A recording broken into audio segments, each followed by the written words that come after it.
They were choosing my casket color while I was still breathing. Bianca liked lavender, said it was peaceful.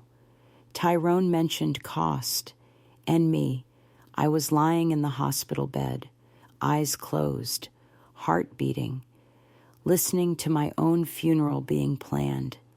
From the other side of a curtain, that was the moment it all changed. I realized I wasn't just sick.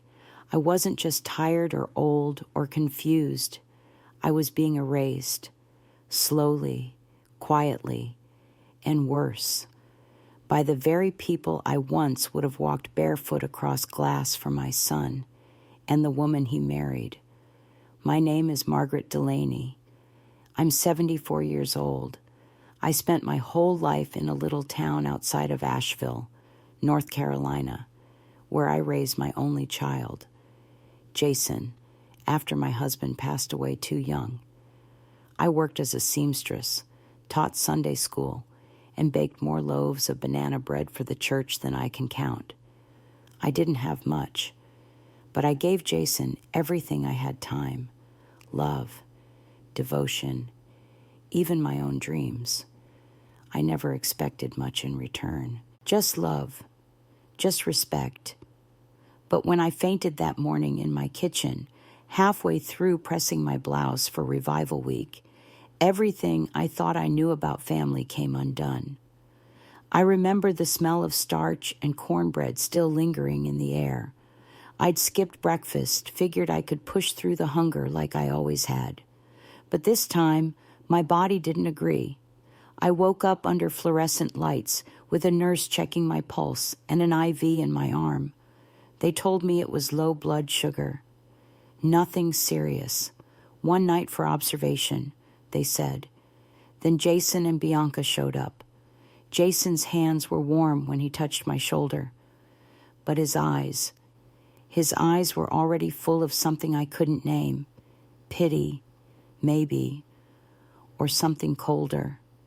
Bianca stood near the foot of the bed like a guest at a wake, her arms crossed, her purse clutched tight, her voice all sugar when she said, "We've noticed things. She's been forgetting a lot. It's been going on a while." I tried to speak, to say no, to tell them I wasn't losing my mind, but my mouth felt full of glue and my tongue stuck to the roof of my mouth. I shook my head no, but they didn't see, or maybe they did, and chose not to. By the next evening, I wasn't being treated for fainting anymore. I was being evaluated, studied like a case file. The questions started. Do you know the year? Do you feel safe at home? And all the while, I heard whispers behind the curtain, Bianca asking about burial options, Jason emailing insurance providers. They weren't waiting to see if I got better. They were preparing for me to stay gone.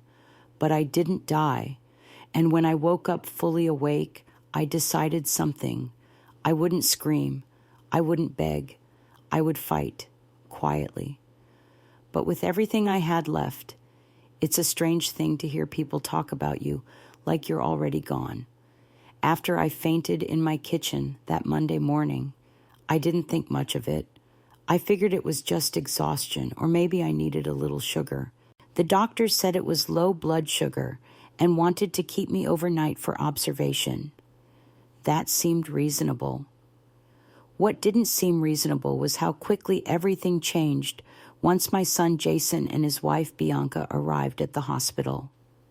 Jason stood beside my bed, rubbing my arm like he was comforting a hospice patient instead of a woman who had simply skipped breakfast.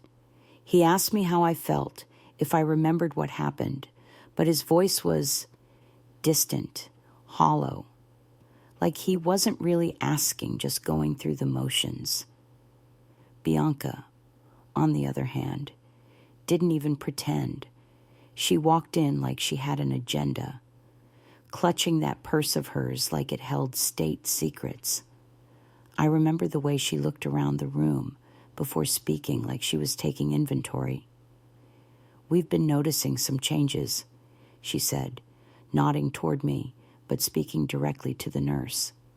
"She's been forgetting things, mixing up dates, repeating herself. We think it's been building for some time. I wanted to sit up and shout, "No, I haven't." But my body felt like it was made of bricks, and my tongue wouldn't move right. I was drowsy from whatever they'd given me, but I still knew what was happening. I shook my head. I remember that clear as day. I shook my head no, but neither of them looked. Or maybe they did, and chose not to see it. By the next night, my status had changed. No longer a woman recovering from a simple fainting spell. I was now a subject under cognitive observation. They started asking questions I didn't recognize strange, sterile questions that didn't belong in the same room as love. Who is the president? Do you know where you are? Do you feel safe at home? And every time I tried to answer, they just wrote something down in their charts and walked away. Jason stopped coming during the day. Bianca stayed. She was always whispering to the nurses, stepping out into the hallway to take hushed phone calls. But those walls weren't as thick as she thought. I could hear her voice. I heard her tell someone over the phone that lavender and gold were soft colors, not too depressing. She asked about reserving a church reception hall just in case of what, that I didn't wake up in time for my own memorial. Then they increased my sedative. I knew what was happening. They were stalling. Bianca was asking the doctors to extend my hospital stay. Jason, I later learned, emailed my insurance company claiming I was showing signs of cognitive decline and no longer lucid. I didn't have to guess. I heard the nurse read his message aloud to a colleague during a shift change. Son says she's not been lucid at home. Wants to explore permanent placement. Permanent placement. That's what they call it when they want to move you to a place with locked doors and plastic flowers and no visitors on weekends. I wasn't even out of the hospital, and they were already packing me away like an old coat nobody wanted but felt too guilty to throw out. What hurt wasn't just the betrayal. It was the precision of it. This wasn't panic. This was planned, coordinated. Bianca had the confidence of someone who'd been rehearsing her lines. She brought color swatches to the hospital, actual swatches, and held them up to the fluorescent light like she was picking drapes. She's had a good life, I heard her say one evening to a nurse in the hallway. You heard what Dr. Chambers said. She's been declining. Can we just keep her under observation another week until the power of attorney clears? That's when I knew. They were waiting for the paperwork.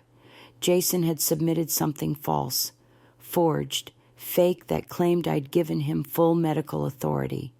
It hadn't gone through yet, but they were pushing hard. Once that was in place, they could move me anywhere, out of my home, out of state, into a facility where they wouldn't even need to check in. They could bury me in silence alive, and no one would know. No one but me.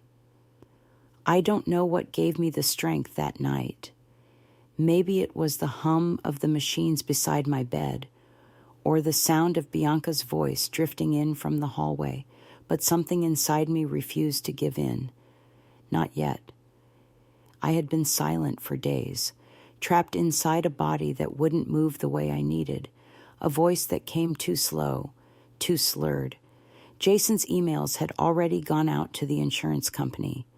Bianca was making arrangements at the funeral home. Everyone in that hospital seemed convinced I was fading. Everyone. Except Elijah. He wasn't supposed to visit. Visiting hours had ended, and Bianca had made it clear that children didn't belong in such serious places. But Elijah wasn't a child anymore. He was 17, tall and quiet like his father used to be before life hardened him. That night, he slipped into my hospital room when the halls were dark and the nurses were changing shifts. I heard the soft creak of the door. Then I saw him, Elijah. I managed to whisper. He came close, kneeling by the bed. His face was pale, but his eyes were burning. I know what they're doing. Grandma. He whispered, "I saw the emails. I don't think I've ever felt something hit my chest quite like that moment. Not even when I fell. Not even when I realized Jason and Bianca were preparing my memorial behind my back. That moment, knowing someone had seen, had heard, had believed me, shook something loose in my chest. My fingers reached for his hand.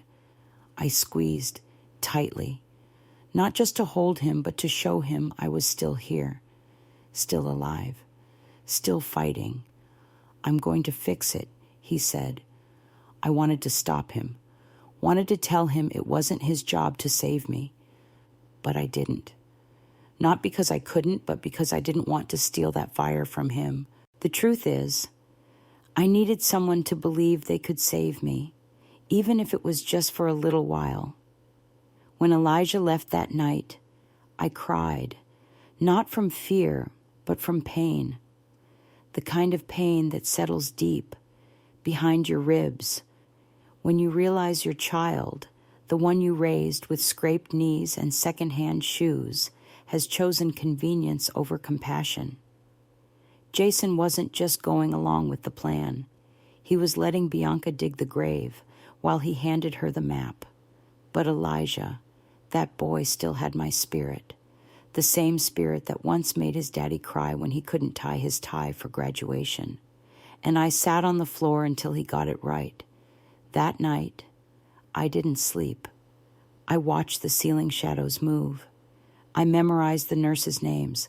I listened to Bianca's voice outside the door say, "It would be easier if we just handled arrangements now." And I knew if I didn't act soon, they would bury me before my heart even stopped beating. But Elijah had lit the match. The next morning, the nurse came in. Patrice was her name, and something in her eyes told me she knew. She hesitated before giving me another dose of sedative. I blinked twice. She put the needle down. A few hours later, a woman walked into my room with a leather folder and a look I hadn't seen in weeks resolve. Her name was Simone Fairchild. Elijah had sent her, my lawyer. Simone didn't say much to me at first. She spoke with the attending physician, then the hospital administrator. Then, when Bianca returned from the cafeteria, Simone met her at the door with a cease and desist letter. "You have no legal authority over Margaret Delaney," she said calmly. "Your husband's documents are invalid, and we have evidence of coercion." Bianca's mouth opened, but nothing useful came out. Simone continued. Emails, texts, voice recordings, all forwarded to me by your son. That afternoon, I was discharged from the hospital. Elijah came to see me later that day quiet, almost ashamed. He held a box of shortbread cookies, my favorite, and sat beside me like he wasn't sure if he was allowed to stay. "You did exactly what you were supposed to do," I told him. He looked up at me then, and for a second, I saw the boy Jason used to be the one who used to slip notes into my sewing basket that said, "I love you, Mama," in crooked handwriting. But this boy, this one was different. This one was the reason I was still breathing. The day Simone walked into my hospital room with that thick leather folder, I felt something shift, not in the room, but in me. After days of lying helpless, sedated, silenced, studied, I was no longer just surviving. I was ready to fight. When she handed Bianca the cease and desist letter, the look on that woman's face was worth every silent scream I hadn't been able to let out in that hospital bed. Bianca stammered, tried to play shocked, tried to lie like it was second nature, which, for her, it probably was. But Simone didn't flinch. She had the documents, signed, notarized, time-stamped. Jason's so-called power of attorney didn't stand a chance. That night, I didn't go back to my house. Simone took me to hers, a quiet 2-story colonial with white trim, a screened-in porch, and a garden that smelled like rosemary. I hadn't felt that kind of safety in years. She brewed me a cup of peppermint tea, laid the folder on the dining room table, and said softly, "They've been planning this for a while. Margaret, this wasn't panic. This was premeditated." Then she opened the folder. Inside were real estate evaluations on my home, inquiries made to 2 assisted living facilities in neighboring states, and even a receipt from the funeral home deposit already paid. There was a schedule for a slideshow presentation and a request to reserve the church hall pending release. I stared at that phrase until the letters blurred. Pending release. They hadn't meant the hospital releasing me to go home. They meant releasing me in the other way, in ashes or in memory. That's when I said it, my voice a little stronger than it had been in days. "Get me my will. We're rewriting everything." Simone didn't waste a second. She slid a yellow legal pad across the table and clicked her pen. First, we removed Jason entirely. No house, no money, no furniture, not even a family photograph. He wasn't just being disinherited. He was being cut from my life, clean and final. He hadn't earned the right to grieve me, much less inherit me. Then I named my new beneficiaries. The first, the Blue Ridge Women's Shelter, the one down on Maple Avenue. I'd sewn winter coats and baby blankets for them for years. They housed women who'd been thrown out, beaten down, or simply forgotten. I figured if my home was going to go to someone, it should go to someone who knew how to survive. The second, my grandson, Elijah. I left him the family trust, but not just the money. I made him my emergency contact, my legal medical advocate, and the keeper of every story I'd lived through. I added a contingency clause, to one that made Simone smile with approval. If any harm befell me under suspicious or accelerated circumstances, everything would be held in trust under Elijah's name, with Simone as executor. Jason wouldn't even be allowed to challenge it. Bianca's name never came up. I didn't need to waste ink on her. She had already erased herself with her actions. We filed the documents with the county clerk and mailed certified copies to the courthouse. Simone had everything documented, witnessed, signed, and sealed within 48 hours. It was the first time in weeks that I slept through the night. When I woke up the next morning, the sun pouring through the curtains, I didn't feel fragile anymore. I felt ready, not just to go home, but to stand in it. Simone asked, "Are you sure?" I nodded. They need to see me standing. With my eyes wide open and my name back in my own hands. And so we went. The porch swing creaked like it always had. The grass was patchy, but I was home. My house had been redecorated while I was away, Bianca's doing. Of course, new curtains in the guest room. My dining table swapped out for something cold and glassy. My jewelry box had been opened. My suitcase half packed. She'd already started moving in. But I didn't yell. I didn't cry. I stood in the doorway of my bedroom, took a long look around, and whispered to myself, "Not today." Later that evening, Elijah came by with a box of my favorite cookies and a heart full of guilt. "I didn't want to go against Dad," he said, "but I couldn't let them erase you." I touched his cheek and said, "You were the only one who reached for me when I was falling. That's all I'll ever need to know." Simone gave him a copy of the new will, explained the trust, the shelter clause, the legal protections in his name. "You're her protection now," she told him, legally and spiritually. He sat a little taller when she said that, like he finally knew what it meant to be a man. We didn't speak of it again that night. We didn't need to. The paper was signed. the battle line drawn. I was no longer the woman lying helpless behind a curtain, listening to people plan my funeral. I was Margaret Delaney again, and I had taken my life back. I knew they'd come back. People like Bianca don't let go of what they think they own. And Jason, well, he's always followed the loudest voice in the room, even when it's leading him straight into the fire. So, I waited. I laid out my Sunday dress, not for service, but for war. The doorbell rang just after 9 the next morning. Elijah peeked through the curtain and whispered, "It's them." I didn't rush. I smoothed the front of my dress, fixed the hem, and walked to the front door with the kind of calm that only comes after surviving the worst. I opened it slowly. Jason stood there with a manila folder clutched in his hand like a shield. Bianca, right beside him, was dressed like she was attending a brunch instead of what she didn't yet realize would be the end of her little charade. Her hair was perfect, lipstick fresh. Her eyes darted behind me, already scanning the living room, probably searching for signs that I'd been tucked away somewhere, conveniently sedated. They didn't expect me to be standing there on both feet, chest rising strong, eyes steady. Jason spoke first. "Mama, we just came to check on you.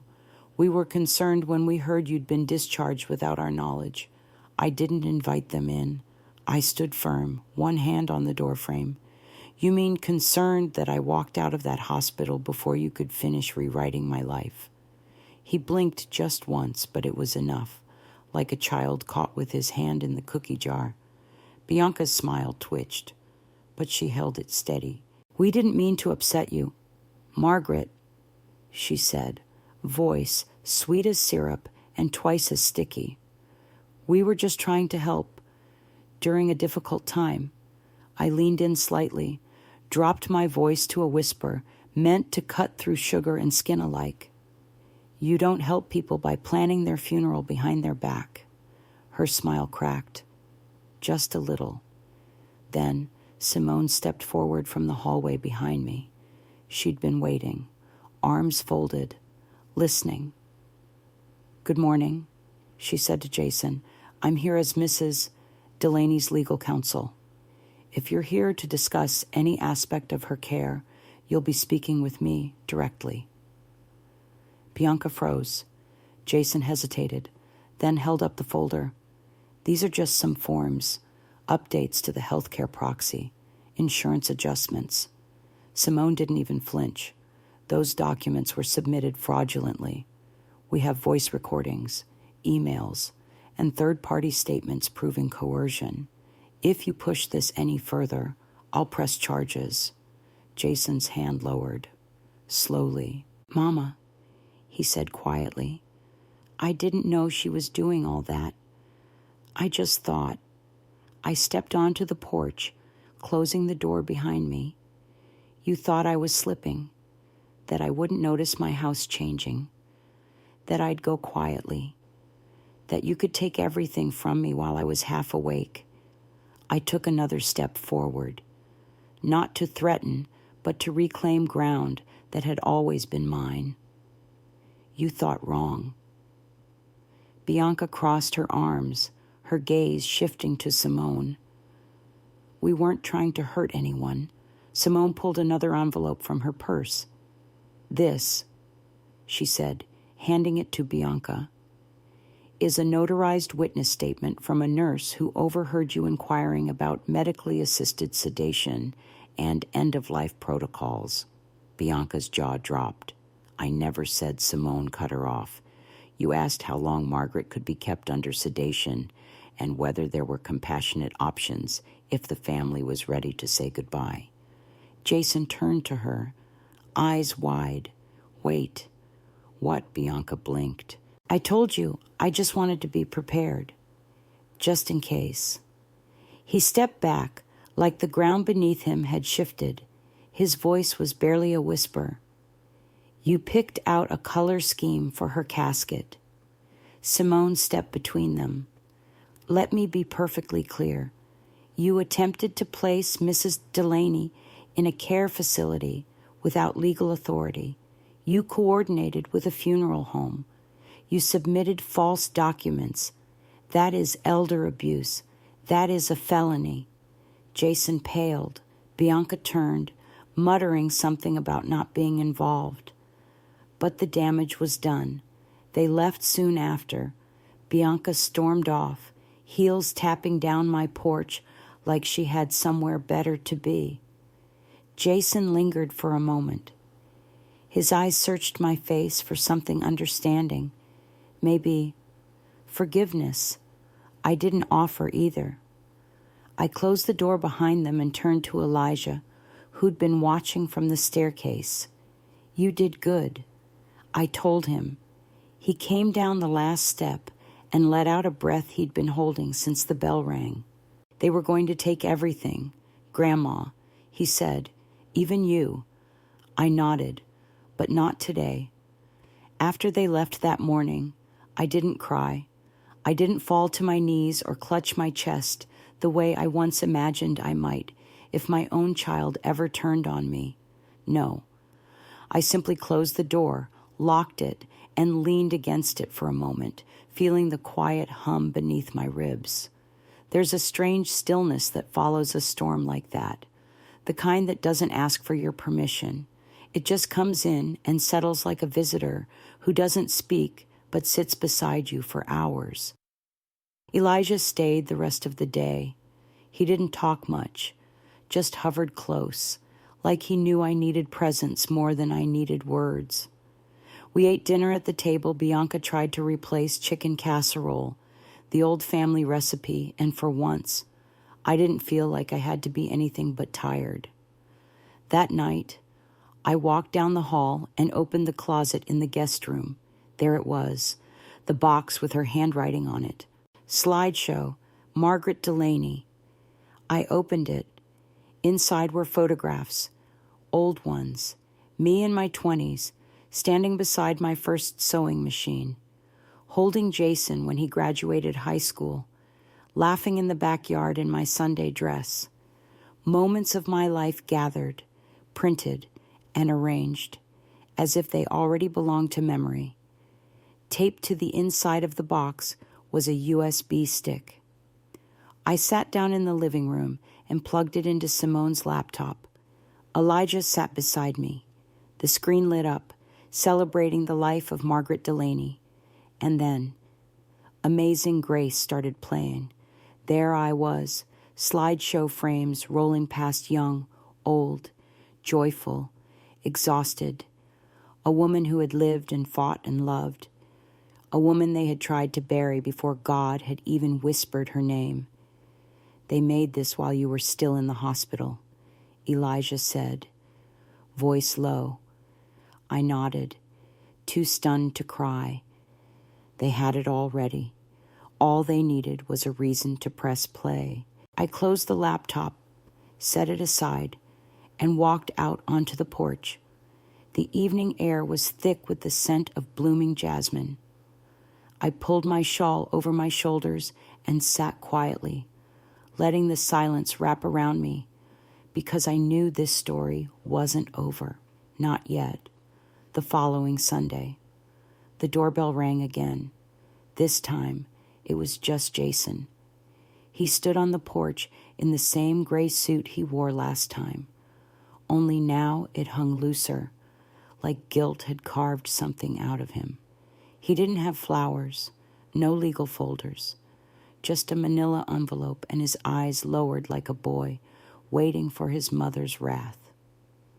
I didn't answer right away. I watched him from the kitchen window for a while, just to see if he'd fidget, if he'd walk away. He didn't. When I finally opened the door, I didn't speak. I just looked at him. Mama, he said softly.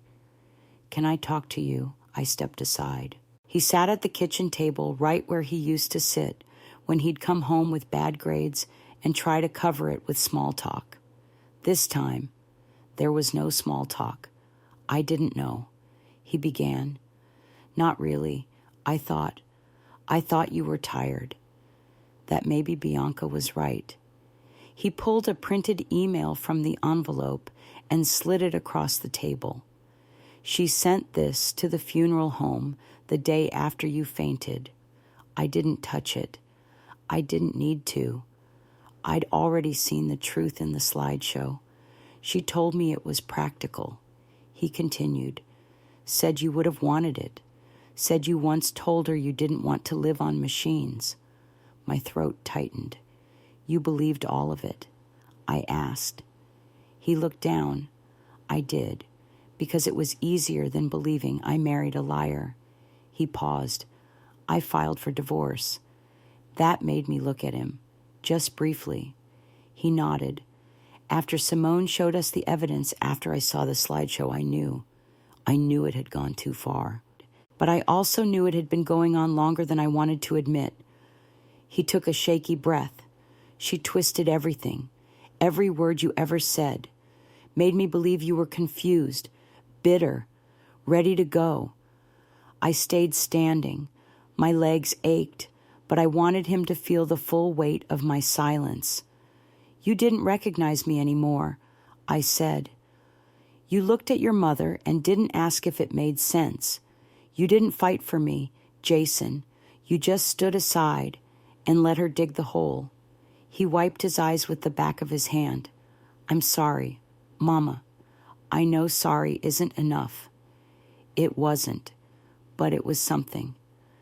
Before he left, he glanced at the photo of us on the wall, him as a boy, holding his college acceptance letter, me beaming with pride. I miss her, he said. The version of me you were proud of. I didn't respond. Not yet. That night, Elijah handed me a blanket and sat on the porch beside me. He really filed, he asked. I nodded. He finally saw the truth. Elijah leaned his head on my shoulder, and we sat in silence while the stars came out. The world hadn't healed, not yet, but it was quieter, and peace, I've learned, always comes in the quiet. The days moved slower after that, not in a dull way, but in a gentler one. The kind of slow you crave after chaos has been kicked out the front door, and peace is finally allowed to take off its shoes and settle in. For the first time in what felt like years, I could hear the ticking of the old wall clock without it sounding like a countdown. I could drink my coffee while it was still hot. Not because I had nowhere to be, but because I was exactly where I belonged. My own home, my name on the deed, my life back in my hands. Jason didn't return for a while after that Sunday visit, and I didn't ask after him.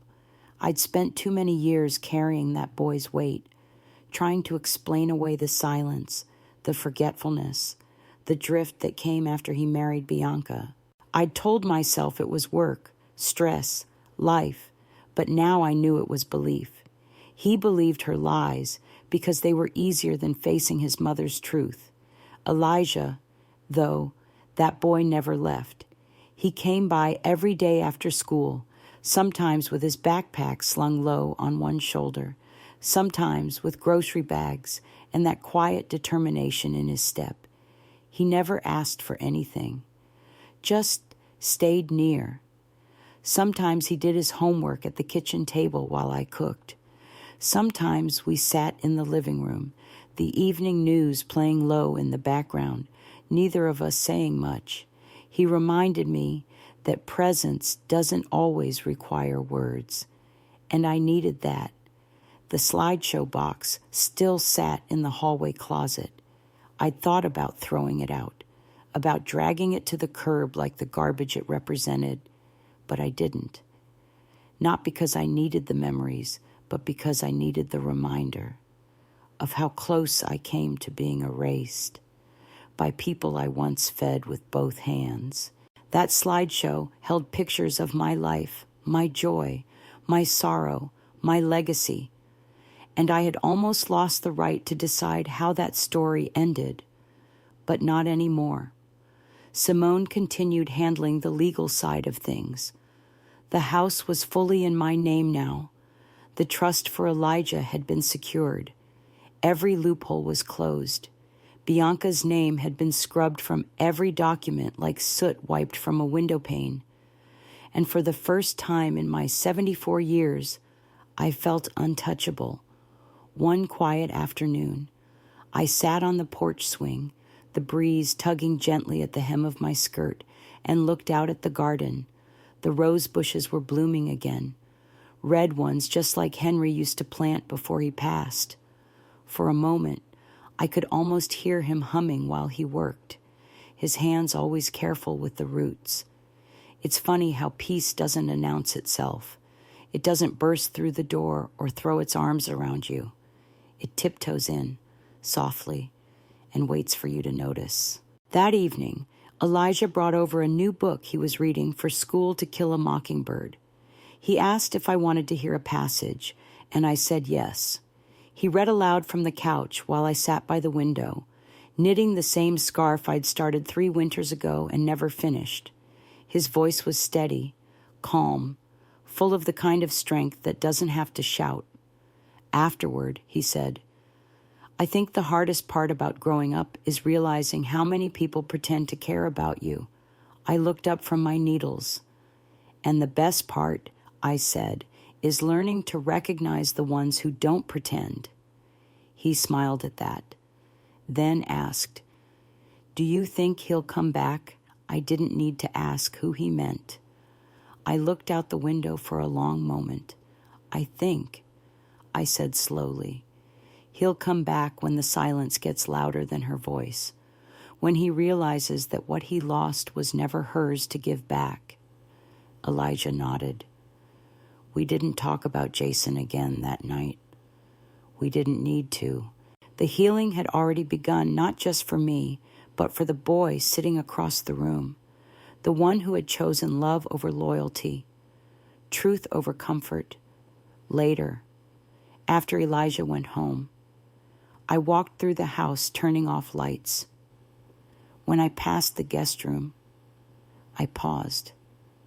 The scent of fresh paint still lingered faintly, a reminder of the way Bianca had tried to carve out her place in my world before I'd even left it.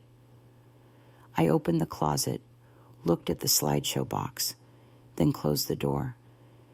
Maybe one day I'd burn it, or maybe I'd leave it there, proof that I'd once been nearly buried alive and had still risen. That night, I slept with the window open, and for the first time in months, the wind didn't feel like it was chasing me.